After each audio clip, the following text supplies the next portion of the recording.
வணக்கம். பானுமாமிஸ் கிச்சன்லேருந்து பானுமாமி. இன்றைக்கி நம்ம பலாப்பழத்தை வச்சு போலி பண்ண போகிறோம். நார்மலாக பலாப்பழத்தில் சக்கை வரட்டி அந்த மாதிரி தான் பாயசம் இந்த மாதிரிலாம் தான் பண்ணியிருக்கோம். இப்போ வித்தியாசமான போலி பண்ண போகிறோம். அதுக்கு இந்த மாதிரி ஒரு பெரிய சொலை 15 சொலை எடுத்திருக்கேன். இதை அந்த நார் அதெல்லாம் இல்லாமல் உள்ளே இருந்த கொட்டையெல்லாம் எடுத்துட்டு நறுக்கிட்டு இந்த மாதிரி கட் பண்ணி வச்சுருக்கேன். இதுக்கு மேல் மாவு இதால் 1 கப்பு ரவை எடுத்துட்டுருக்கேன். இதே அளவு கோதுமை மாவு இதில் போட்டுக்கணும். இது மேல் மாவுக்கு. இந்த பலாப்பழம் உள்ள பூர்ணம் பண்ணுறதுக்கு இந்த பலாப்பழத்தோட இதே அளவுக்கு தேங்காய், இதே அளவு வெல்லம் எடுத்துக்கணும்.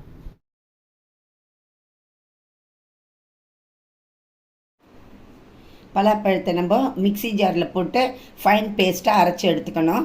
அதுக்கு முன்னாடி மாவு மேல் மாவு பிசைஞ்சு எடுத்து வச்சிடலாம். இது ஒரு அரை மணி நேரத்துலேருந்து 3/4 மணி நேரம் ஊறணும்.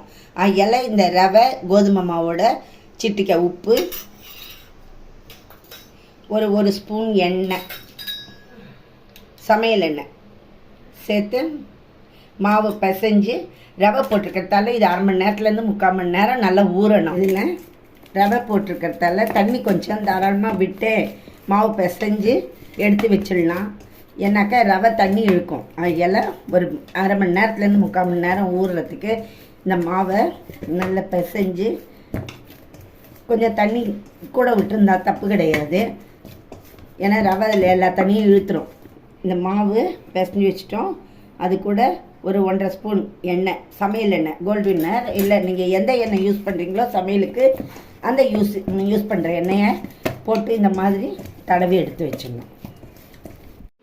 இந்த வெல்லத்தை முதல்ல ஒரு பாத்திரத்தில் போட்டு கடிகனமான பாத்திரத்தில் போட்டு இதை தண்ணி விட்டு கொஞ்சம் அந்த மண்ணெல்லாம் இல்லாமல் எடுத்து வடிகட்டி எடுத்துட்டு கொஞ்சம் திக்காக எடுத்து வச்சுக்கணும்.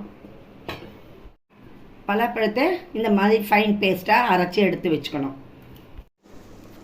வெல்லம் நல்லா கரையை வச்சு வடிகட்டி எடுத்துட்டு இந்த மாதிரி திக்காக பாகு வரணுன்ற அவசியம் இல்லை. நல்லா திக்காக இந்த மாதிரி கொதித்து வந்தால் போகிறோம்.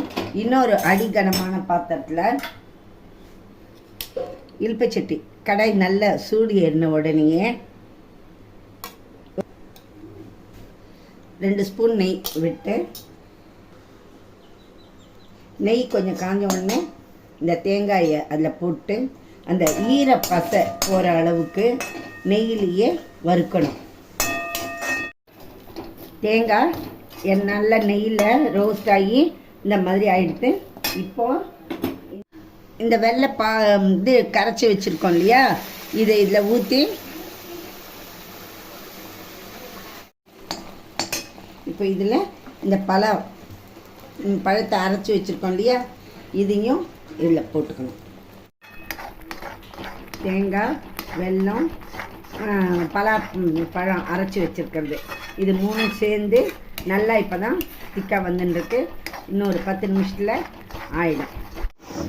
பூர்ணம் இந்த மாதிரி உள்ளே வைக்க வேண்டிய ஸ்டஃப் இந்த மாதிரி வர்றப்போ இதில் ஒரு ஏலக்காய் பொடி வாசனைக்கு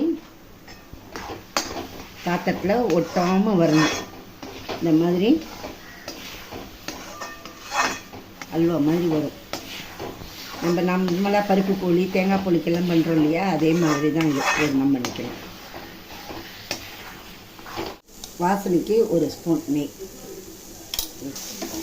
நெய் விட்டு கிளறி அப்படியே இந்த சூடு பாத்திரத்துலேயே இழுப்பச்சட்டி பாத்திரத்துலேயே இருந்துச்சுன்னா அது இன்னும் கொஞ்சம் நல்லா செட் ஆகிடும். இப்படி கலரத்தை சுருண்டு வரணும். மாவு நல்லா செட் ஆகிடுத்து. அந்த பூர்ணம் பலாப்பழம் போட்டு வெல்லம் போட்டு தேங்காய் போட்டு பண்ணி வச்சுருக்கிற பூர்ணத்தை இந்த மாதிரி உருட்டி எடுத்து வச்சுக்கணும். வச்சுட்டு ஒரு வாழை இலையில் போலி இதில் தான் தட்ட போகிறோம். எண்ணெயை நல்லா தடவிட்டு இதுக்கு முன்னாடி ஸ்டவ் பற்ற வச்சுக்கணும். கல் சூடு ஏறுறதுக்கு முன்னாடி ஒரு உருண்டை மாவு, நம்ம பூரிக்கு எடுக்கிறது காட்டிலையும் கொஞ்சம் பெருசு, இந்த மாதிரி எடுத்துட்டு மெல்லிசாக தட்டிக்கணும். தட்டிட்டு இந்த பூர்ணம் இருக்கு இல்லையா, இதை எடுத்து இதில் வச்சு நம்ம நார்மலாக போலி தட்டுறாப்பில் தான்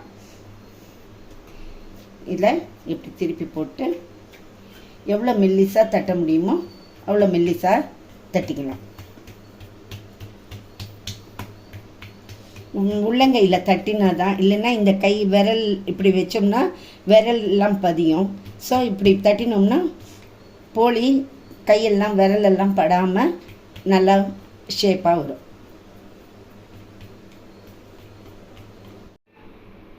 கல் கொஞ்சம் சூடு எண்ணவுடனே கொஞ்சம் எண்ணெயை விட்டு டோஸ்டில் ஃபுல்லாக தடவி விட்டுடணும். இப்போது இதை எடுத்து இந்த போலியை இப்படி போட்டால் நரம்பெல்லாம் தெரியாது இல்லையா, இப்படி வச்சு அமுக்கி விட்டோம்னா அந்த இலையோட நரம்பு தெரியாது, நல்லாயிருக்கும். இப்போது இந்த பக்கம் நல்லா வெந்தாச்சு. இதை இந்த பக்கம் திருப்பி போடணும். திருப்பி போட்டு ஒரு 2 நிமிஷம் இந்த மேல் பக்கம் ரோஸ்ட் ஆகிடுச்சு, பின் பக்கமும் ரோஸ்ட் ஆகிடுது. இது நீங்கள் சமையல் எண்ணெயிலையும் பண்ணலாம். நெய் வாசனை பிடிக்கும், நெய் சேர்ப்பீங்க அப்படின்னா நெய்யில் கூட போட்டு எடுத்து வைக்கலாம். சுட சுட சுவையான பலாப்பழ போலி தயார்.